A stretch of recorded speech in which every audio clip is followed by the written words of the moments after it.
Welcome everyone. Today I am going to find out the center of mass of a semicircular ring.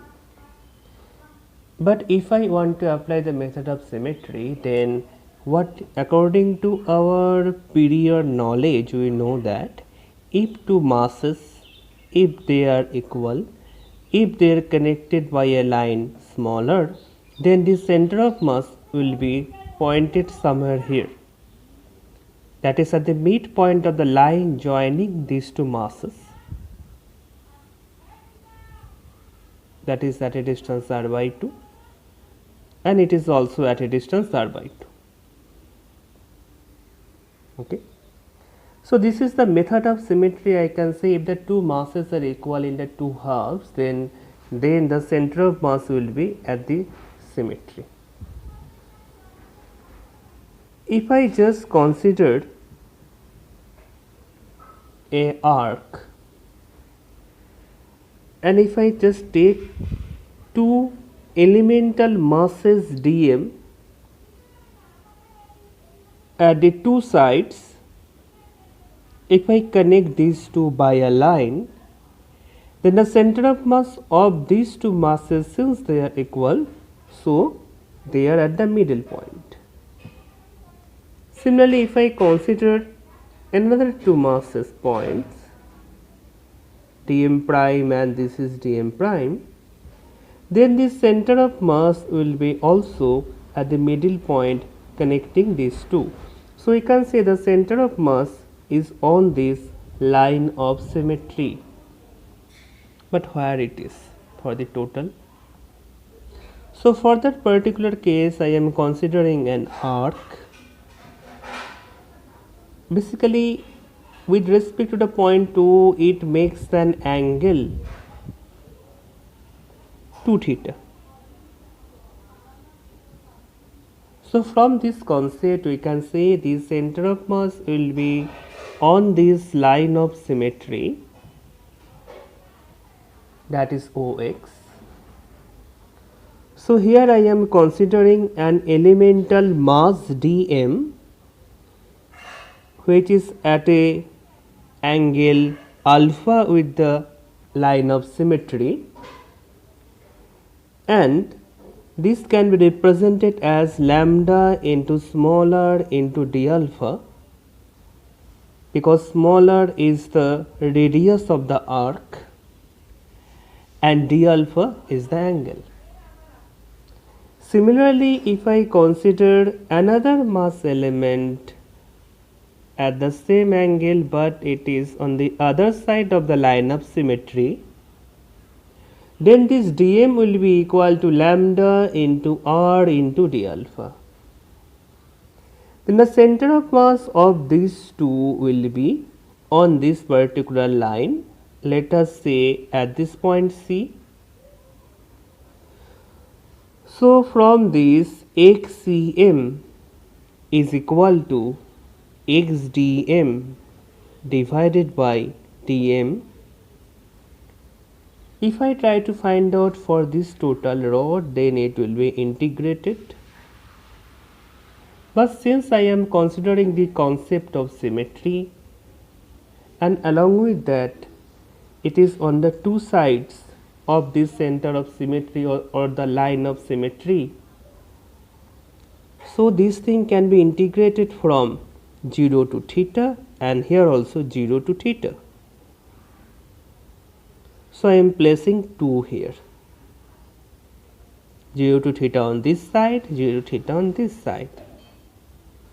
Now if I just placing the value, if I say this is my x, this is the location of the center of mass from this point O, very simply I can write down this thing, that is this x is r cos alpha at dm is equal to lambda into r into d alpha equal to 0 into theta, 0 to theta.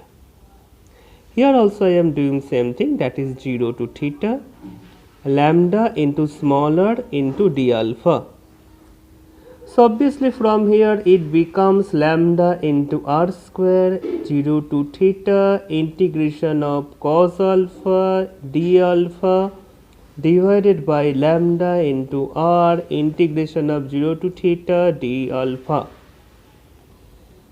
So from here this thing cancels out and becomes r. Lambda cancels out and here only r remains.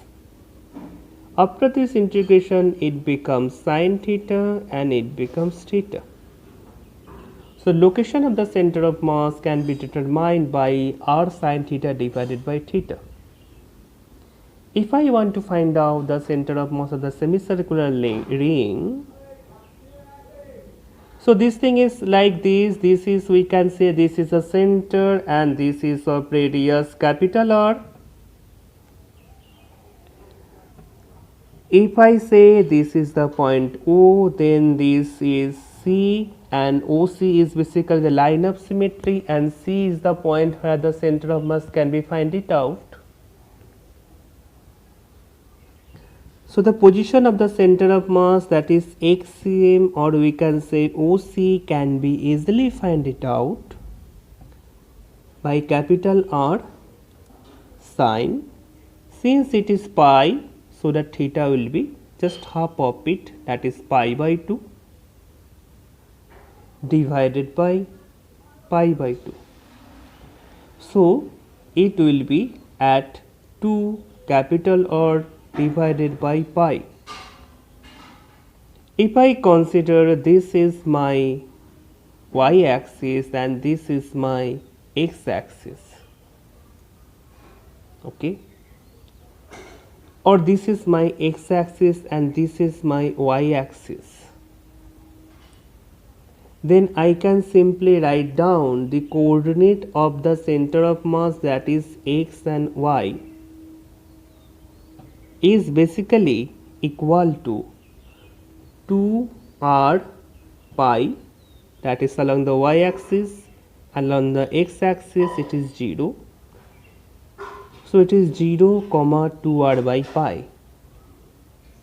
Similarly, if I try to understand this for any arc, just like if I try to do this, continue these things for an arc of length pi by 2, okay, then obviously I can say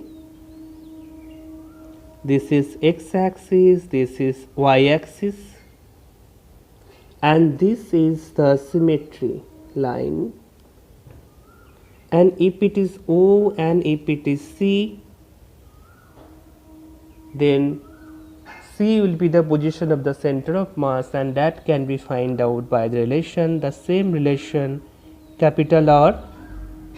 If capital R is the radius of it, R into sine, this pi by 2 becomes gets off and it becomes R sine pi by 4 divided by pi by 4. Sine pi by 4 is 1 by root 2, so it is R 1 by root 2 4 pi. So this thing becomes 2 root 2 R divided by pi. Now if I simply use the concept of the center of mass and the vector, then I can say this is x and y. I think you have understood this. So what is the coordinate of x comma y? Very simply I can say this is 2 capital R pi comma 2 capital R pi. For your better understanding, if I write down the OC vector, that will be 2 capital R divided by pi I cap plus 2 capital R divided by pi j cap. So if I try to find out the magnitude of this OC, then it will be simply 2 root 2 capital R divided by pi. So now using this formula, that is the xcm, that is the position of the center of mass on the line of symmetry, that is r sin theta divided by theta, I can find out the position of center of mass for any type of circular arc. Thank you all of you.